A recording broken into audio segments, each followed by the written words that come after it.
que esta presentación ustedes podrán sacar algunos elementos de juicio para luego dirigirlos hacia el manejo de los recursos naturales y el rol que juega el gobierno en este tema tan importante. Yo directamente no voy a hablar de eso, simplemente me voy a limitar a presentarles un poco el marco teórico. Aquí está Max Weber. Max Weber fue uno de los autores más influyentes en la presentación y el estudio de lo que es la burocracia. Para él representaba un avance por encima de las otras organizaciones preexistentes que él calificaba de dominio carismático o de dominio tradicional. Para él la burocracia venía a ser un avance porque representaba como un proceso de organización formal legal. Él detalla 6 principios, algunas reseñas anotan 7, 6 principios básicos que definen lo que es una burocracia. Habla de una estructura jerárquica formal que se administra según ciertas reglas, que además tiene cierta organización según la especialización funcional, o sea que cada persona está orientada hacia un trabajo específico dentro del proceso que contemplan las reglas del juego. Y luego hay una preocupación por parte de Max Weber sobre la visión de la burocracia. Él habla de que se puede ver hacia arriba, en cuyo caso los burócratas tienden a estar enfocados en satisfacer al jefe y a las personas que los nombran. Entonces, eso es el ver para arriba. La misión es satisfacer a las cúpulas que son quienes crearon la burocracia y quienes tienen la potestad o el poder de nombrar y despedir a funcionarios. La otra misión puede ser de ver hacia adentro, que es como cultivar un enfoque de la autopreservación de la burocracia. Estos temas siguen muy vigentes y se siguen manejando en la literatura de Robert Scholz. Otras características que anota Weber es que las estructuras burocráticas son deliberadamente impersonales. El funcionario trata de abstraerse de los diferentes clientes a quienes está atendiendo y los trata a todos por igual, de una forma bastante impersonal. Igualmente el burócrata como que no tiene cara, es decir, cualquier persona puede llegar a ocupar ese cargo al recibir el manual de las reglas que tiene que seguir y ejecutar el trabajo. Esa es la aspiración, digamos, en una burocracia. Y finalmente, hay una tendencia a contratar con base a calificaciones técnicas. Se evalúan a los candidatos y usualmente por oposición se accede al cargo con base en el mérito, en la formación profesional que la persona tiene. Weber reconoció que esto era un ideal. O sea, lo que él planteaba, sus 6 principios y su visión como positiva de la burocracia, era un ideal. Y que el ideal realmente no se llegaba a concretar en la práctica. O sea, él sí entendió eso. Pero previó también cualquiera de estos principios que acabamos de enumerar se puede regenerar o se puede desvirtuar. Ya en los mismos escritos de Weber aparecen algunas alusiones a posibles problemas, como problemas de corrupción, de nepotismo, de una sobreespecialización, una rigidez que podría producir, y también una preocupación porque el funcionario que ocupa un cargo dentro de la burocracia puede perder el criterio propio y dejar de obrar según su propio sentido común porque tiene que apegarse a las reglas que están escritas. O sea que Weber no era una persona, digamos, distanciada de la realidad. Luego tenemos a Woodrow Wilson. Woodrow Wilson fue catedrático universitario antes de ser presidente de Estados Unidos y el trabajo que él desarrolló en torno a administración pública realmente lo hizo antes de llegar al poder. Y a él se le atribuye una idea muy importante que es esta idea de la dicotomía entre política y administración. Es decir, realmente son dos diferentes cosas. El candidato político que se postula a la elección popular, porque él tiene que apelar a los votantes y ofrecer cosas y besar bebés, saludar y dar la mano y abrazar y entrar en negociaciones y contubernios. Y es otra cosa el funcionario que va a ocupar un cargo en una burocracia, porque esa persona realmente tiene que tener un conocimiento técnico, científico, de aquello que él va a administrar. Entonces, lo que concebía Woodrow Wilson es separar la política de la burocracia. Y eso, a eso se refiere esta frase de dicotomía política-administración.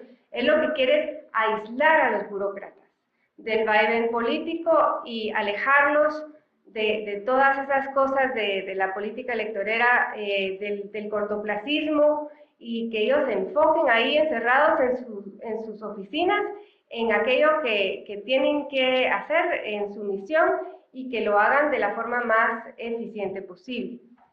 Esta frase es textual de Wilson y él dice: entre mayor sea el poder del administrador, menos probable será que abuse de él. El poder tenderá a darle sobriedad y a elevarlo. A menor poder, en cambio, pudiera sentir que su posición es seguramente obscura, no observada, y caerá más prontamente en el incumplimiento. Entonces, en la concepción de Wilson, tenemos que como aislar y proteger a la burocracia de todo el vaivén político un poco turbio, y además les tenemos que dar absoluto poder, un poder arbitrario para que ellos hagan y deshagan dentro de sus despachos, porque eso los va a hacer más eficientes. Si reducimos su poder, ellos van a tender a incumplir. Esa era la visión de Woodrow Wilson. Vamos viendo que entonces van saliendo unos elementos definitorios de lo que es la burocracia que son compartidos por la literatura en general. Buró esto es un buró, un mueble, y nos da la idea de una organización, ¿verdad? Un mueble con gavetas donde yo tengo cosas específicas guardadas en cada lugar. Entonces, la organización definida, formal, con divisiones. Luego, la estructura jerárquica, con roles claramente definidos, que posibilitan a las personas hacer una carrera estable y ir ascendiendo en los peldaños de la burocracia en una forma lineal. Eso es parte también de nuestra concepción de lo que es una burocracia. Y finalmente los procesos están todos reglamentados, usualmente por escrito, ¿verdad? Entonces hay bastantes reglas a seguir. Bajo esta concepción de lo que es una burocracia caben un sinfín de organizaciones gubernamentales, ciertamente, pero también podríamos hablar de las Fuerzas Armadas, de corporaciones, de ONGs, organizaciones intergubernamentales. Por ejemplo, un Banco Mundial es una burocracia, hospitales, bordes, ministerios, clubes sociales, ligas deportivas, asociaciones profesionales e inclusive universidades, ¿verdad? Todas son organizaciones universitarias bajo esta definición. Pero tenemos la concepción o la percepción de la calle, de la burocracia. Y por alguna razón, todos estos análisis donde ustedes ven que Max Weber y Woodrow Wilson enfocan de una forma muy científica lo que es burocracia, no cuadran con la imagen que nosotros tenemos del término. El término en algún momento se convierte casi que en mala palabra y tiene una connotación peyorativa, y a ninguno creo yo que nos gustaría que nos dijeran burócrata, ¿verdad? Aunque no era la intención, por lo menos de los primeros académicos a la hora de investigarlo.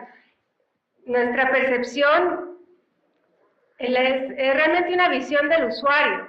Nuestra visión es de que hay un excesivo papeleo, ¿verdad? Eso se ve reflejado en esta nota.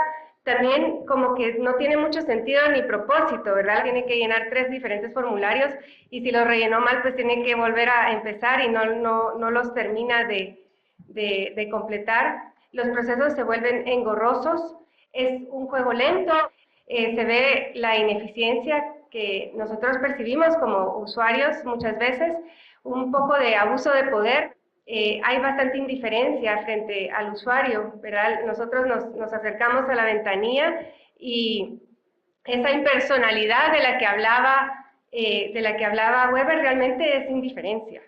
Y es imposible dominar o comprender el proceso. Al final todos nos quedamos perplejos frente a todos los trámites que tenemos que hacer y muchas veces no nos cabe en la cabeza o no logramos ordenar los pasos, nunca vamos a lograr conquistar, digamos, mentalmente el procedimiento y es imposible ganar.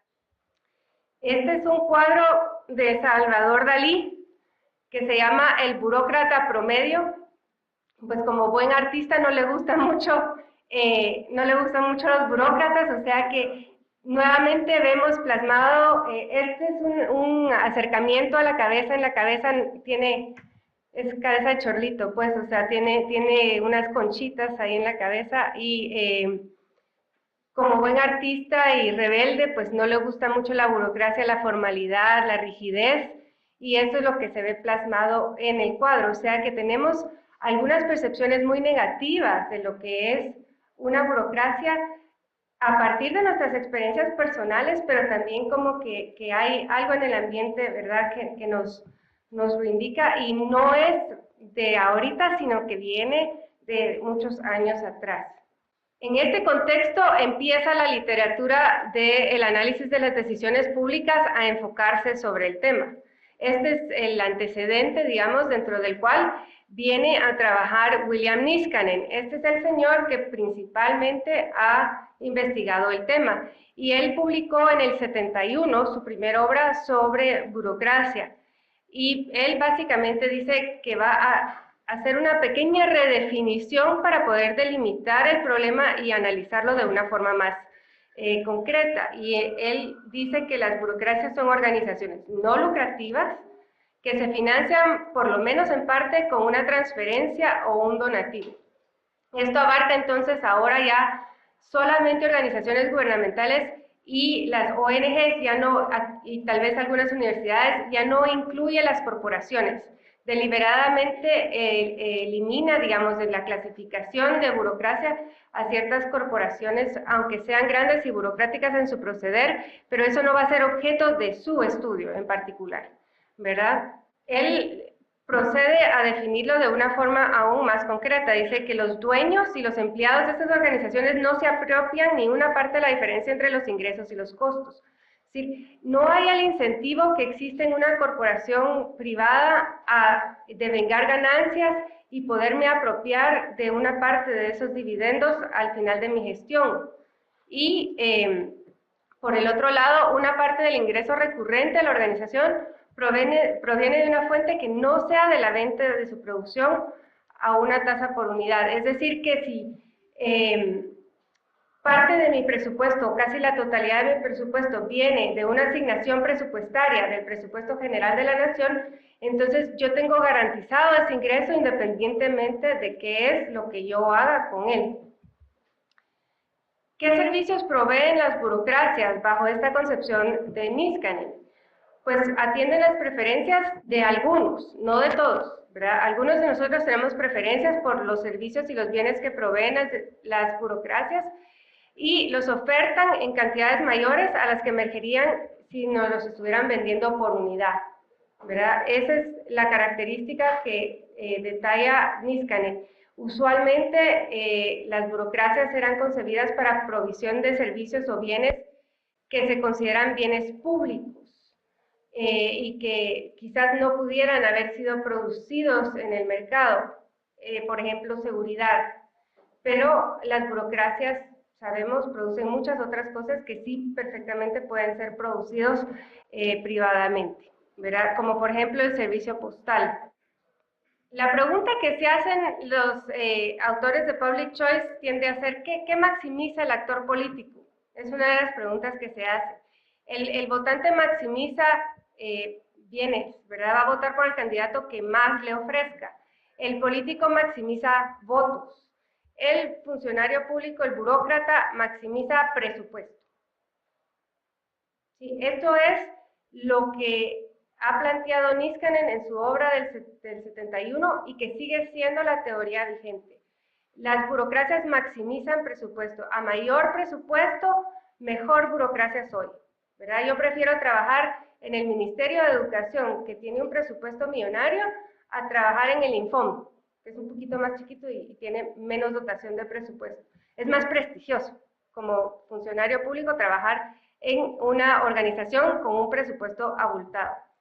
Y de esa cuenta hay competencia, porque las burocracias no eliminan la competencia. Wilson tenía la visión ideal de que se estaba eliminando la competencia a través de estas organizaciones formales, pero no es así. Hay competencia en una dirección distinta. Compiten por acceder a una mayor tajada del presupuesto, ¿verdad? Y definitivamente no se deben al cliente, se deben al legislador que les está asignando el presupuesto que van a tener para trabajar, ¿verdad? Entonces, hay como una alianza entre los diputados y los burócratas, porque los diputados son funcionarios electos y ellos tienen interés en satisfacer a los votantes y ofreciéndoles diferentes programas a través de las burocracias. Y las burocracias, entonces, se coalicionan con los legisladores para presionar ese presupuesto para arriba.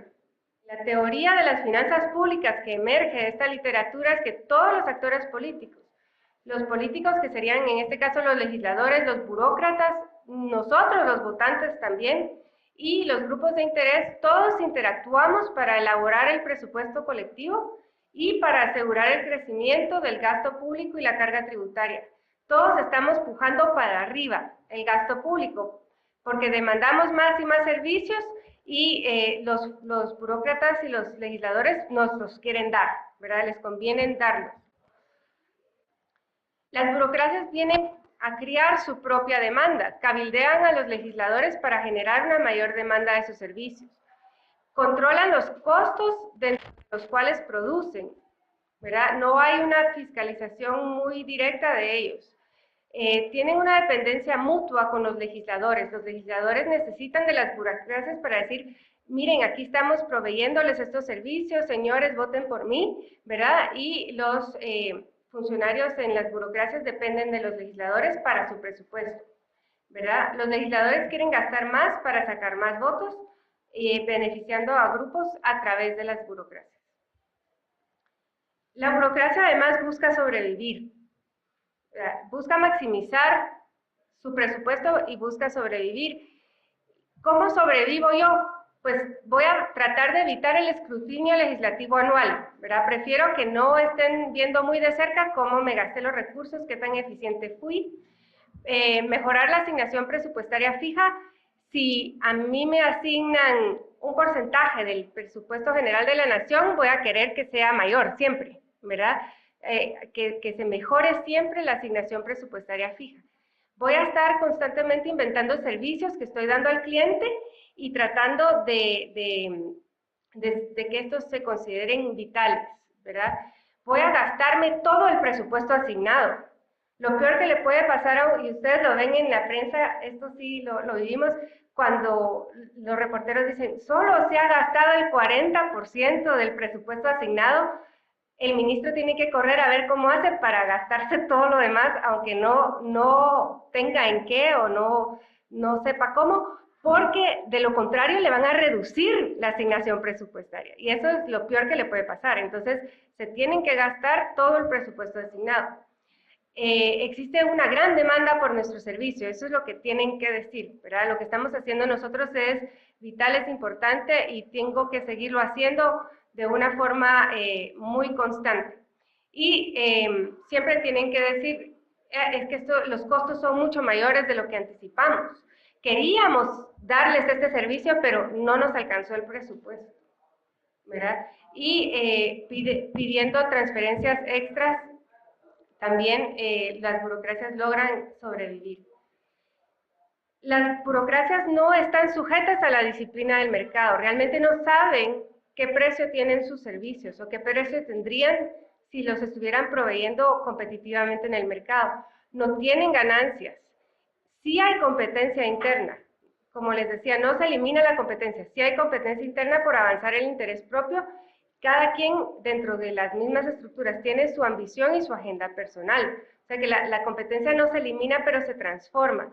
Y podríamos decir que los criterios son menos económicos que políticos a la hora de competir. Y al final el cliente realmente queda insatisfecho, que es lo que deja muy patente el juego de la burocracia, ¿verdad? Que acabamos de ver. No hay una satisfacción eficiente de la demanda. Hay una cosa en la literatura que se llama el Washington Monument Strategy, que es cuando me recortan el presupuesto, cuando amenazan con recortar el presupuesto, yo lo que voy a hacer es eliminar los programas más importantes. No voy a eliminar lo superficial o los programas que nadie se fija. Voy a eliminar los programas más importantes para que entonces el gobierno reconsidere y me vuelva a reinstituir ese presupuesto. Y esto se llama así porque hubo una época en Estados Unidos en que se recortó el presupuesto del sistema de parques nacionales, y lo que hicieron fue cerrar el Parque Nacional de Washington, ¿verdad? Que es un atractivo turístico gigante donde la gente realmente se iba a dar cuenta.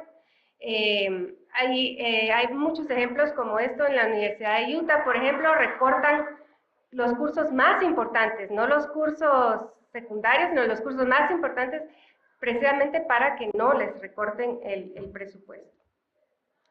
La supervisión se hace una necesidad, ¿verdad? Precisamente porque no hay este entorno competitivo de mercado, entonces son agencias monopólicas en un sentido y la supervisión la tienen que ejecutar otras agencias monopólicas. Usualmente los jefes son también parte del gobierno y los malos manejos o las cuestiones de nepotismo tienen que ir surgiendo merced a whistleblowers. Es una palabra que yo no sé cómo traducir, pero es el chismoso. Es alguien que estuvo dentro de la organización, que se enteró de lo que estaba pasando y que entonces, a gran riesgo personal, revela lo que pasó. Pero dependemos del whistleblower, que es como el que toca el pito, para enterarnos muchas veces, porque se puede volver una situación donde el supervisor no tiene mucho incentivo en develar los malos manejos, ¿verdad? Y luego, dentro del mismo proceso de supervisión, hay procesos engorrosos, audiencias, demandas, ilegalidades bastante tediosas que alargan la situación. Entonces, realmente no hay una forma de hacer responsable de actos ineficientes a los responsables. Bueno, ¿qué descubrió Niskanen? Porque Niskanen nos plantea todo este escenario, pero luego viene y analiza el gasto público estadounidense en burocracias y analiza las burocracias gubernamentales de Estados Unidos, y sus conclusiones fueron que los monopolios públicos, o las burocracias públicas, son 3 veces más grandes que los monopolios privados. Tienen más empleados que un monopolio privado. Contratan, abultan el personal. Financian gastos inflados, establecen procesos caros y engorrosos y proveen ciertos beneficios injustificados a los empleados. Este es Gordon Tullock, otro autor del análisis de las decisiones públicas, a quienes ustedes probablemente han oído mencionar. Él dice que los modelos basados en la premisa de que los burócratas maximizan su bienestar más que el interés público parecen tener un valor predictivo considerable. Es decir, el trabajo que ha desarrollado Niskanen lo han ido a probar otros autores con validando, digamos, la premisa original de que sí hay una maximización de presupuesto y que sí tienden a ser bastante abultadas las burocracias. Los modelos indican que las burocracias se expanden al punto que la totalidad de los beneficios sociales de su producción en los bienes que generan se absorben en el pago a más y más burócratas. Este es como un planteamiento extremo que hace Tullock, ¿verdad? Pero puede llegar absorber la totalidad de los beneficios que nos asignan. Bueno, una cosa bien importante aquí es que el modelo no requiere ni implica que el burócrata sea egoísta, haragán, ineficiente, demasiado dócil a los mandatos de arriba, autómata o perezoso. No tiene que ser como la caricatura de Salvador Dalí, ¿verdad? El modelo no está diciendo el burócrata es una mala persona. Al contrario, el burócrata puede ser un técnico de lo mejor, con 3 doctorados y súper preparado para hacer el trabajo que está llamado a hacer. Pero el burócrata competente se ve inmerso en una compleja estructura de incentivos y no logra generar los resultados que desea. Bueno, ¿qué implicaciones tiene esto? Que tenemos que transparentar y limitar el gasto para que las burocracias adquieran una mayor funcionalidad. Otra es transparentar la competencia mediante la descentralización. O sea, hay competencia dentro de las burocracias, transparentémosla, descentralizando servicios, ¿verdad? En la medida de lo posible, procurando que haya más de un oferente de los diferentes servicios, porque eso impulsará a las agencias a ser mucho más eficientes. Podemos tratar de implantar procesos de simplificación administrativa para reducir lo que aquí en Guatemala hemos dado en llamar tramitología y la duplicidad de funciones. Una de las cuestiones más interesantes en el tema ambiental, creo yo, es la duplicidad de funciones. Hay muchas agencias gubernamentales que tienen que ver con los mismos problemas. Entonces, eso incurre también en los malos resultados que recibimos. Podemos cambiar los incentivos para que el burócrata se beneficie sirviendo eficientemente al consumidor. Hay que ver cómo hacemos para que el burócrata se sienta más como una persona que está atendiendo a un cliente valioso, ¿verdad? Y eso lo podemos lograr cambiando ciertos incentivos internos. Una cosa muy importante es tratar de retardar el crecimiento de los burós, de alguna forma a través de leyes, y dificultar la creación de nuevas burocracias, porque una vez han sido creadas, difícilmente las vamos a lograr desmantelar. Bueno, eso sería entonces la presentación. Aquí hay, para terminar, una cita de Alan Keyes, que es un político norteamericano algo extraño, pero él dice: las burocracias son inherentemente antidemocráticas. Los burócratas derivan su poder de su posición dentro de la estructura, no de su relación con las personas que supuestamente sirven. Las personas no son los amos de la burocracia, sino sus clientes. Yo no estoy totalmente de acuerdo con él, pero yo se las quería poner aquí porque, siendo un funcionario público y un político de carrera, Keyes está diciendo que las burocracias son antidemocráticas. Entonces yo los quiero dejar a ustedes con la duda de si podemos hacer que las burocracias contribuyan a el buen funcionamiento de un sistema político participativo y cómo lo vamos a hacer. Solo una pregunta muy puntual, donde estamos hablando de bienes públicos, pero yo creo que la definición no quedó muy clara, no sé si nos puede explicar un poquito. Public choice tiene una definición muy específica de lo que es un bien público. Nosotros coloquialmente usamos la palabra público como sinónimo de gubernamental. Pero decimos que el servicio de educación es un bien público y el servicio de seguridad social es un bien público, pero realmente cuando Public Choice está hablando de bienes públicos se refiere a bienes que tienen 2 características. Son no excluibles y no rivales. ¿Qué quiere decir esto? Quiere decir, les voy a poner el ejemplo de una manzana.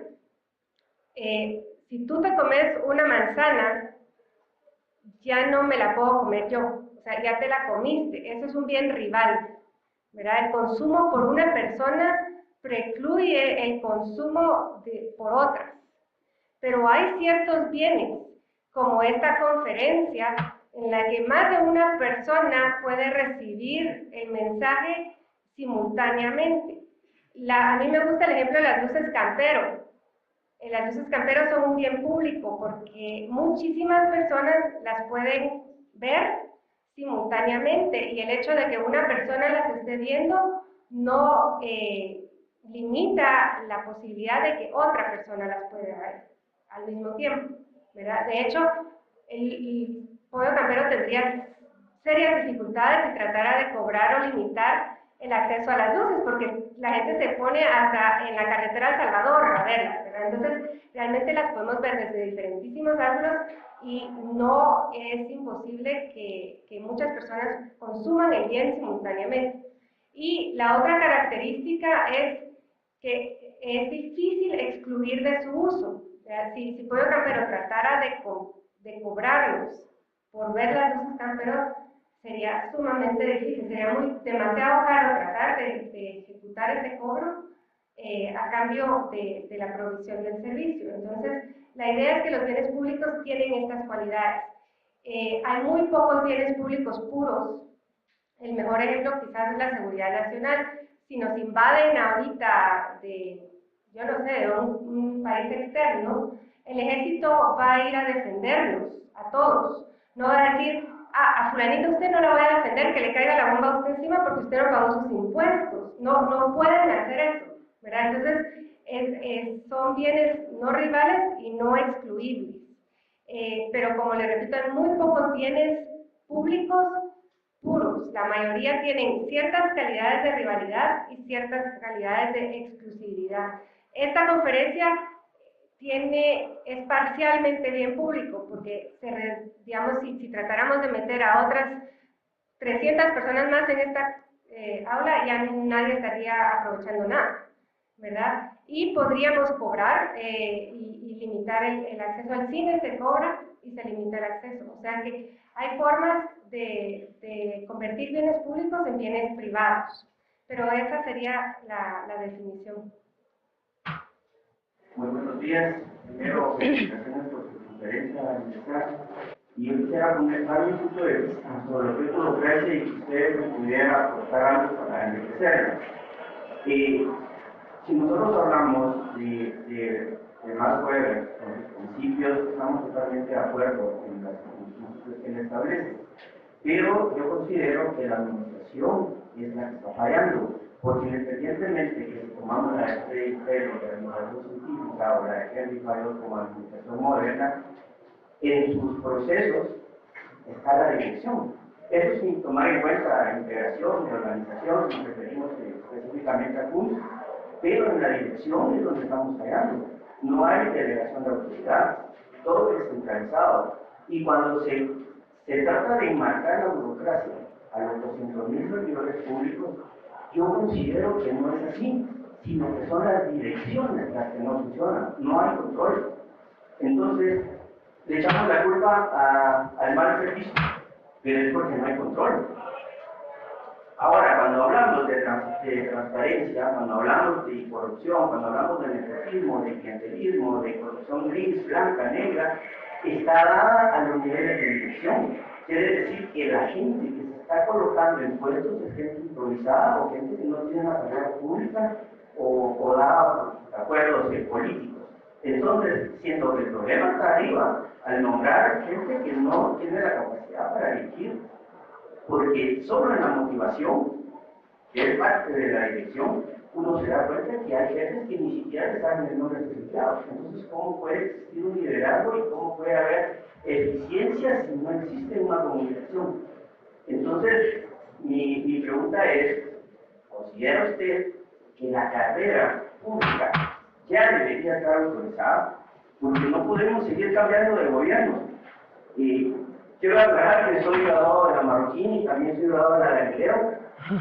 Tengo 15 años de docencia universitaria, pero siento que la dirección, los nombramientos son los que no funcionan.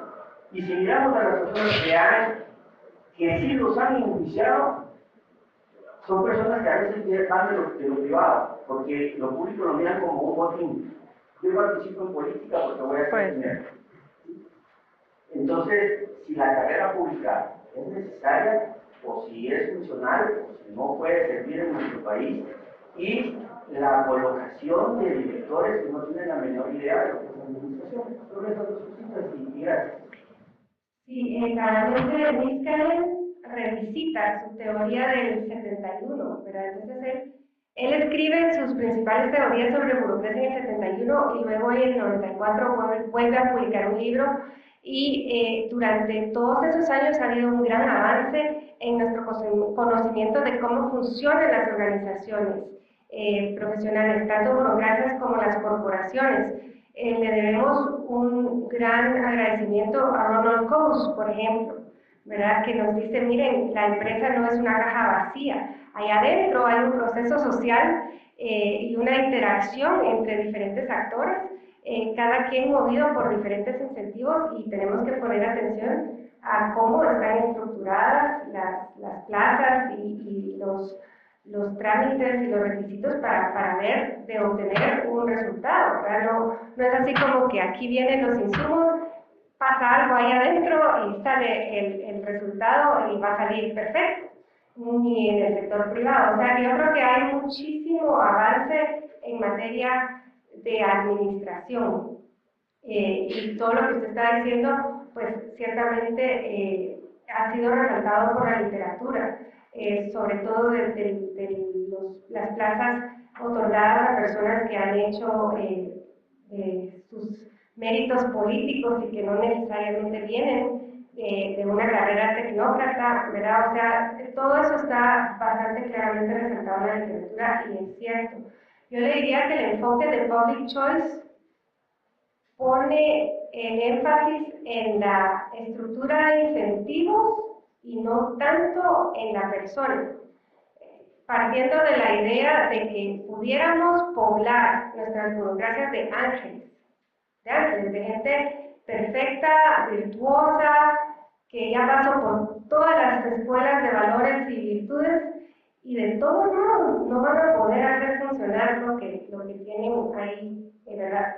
Por la forma en que están estructurados los incentivos.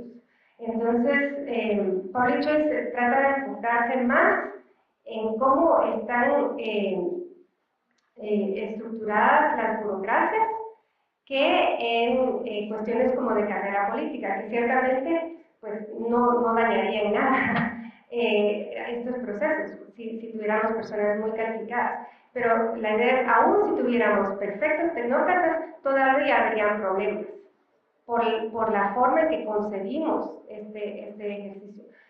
La descentralización es un mecanismo que recomienda Public Choice porque entonces pone los incentivos en su lugar correcto, ¿verdad?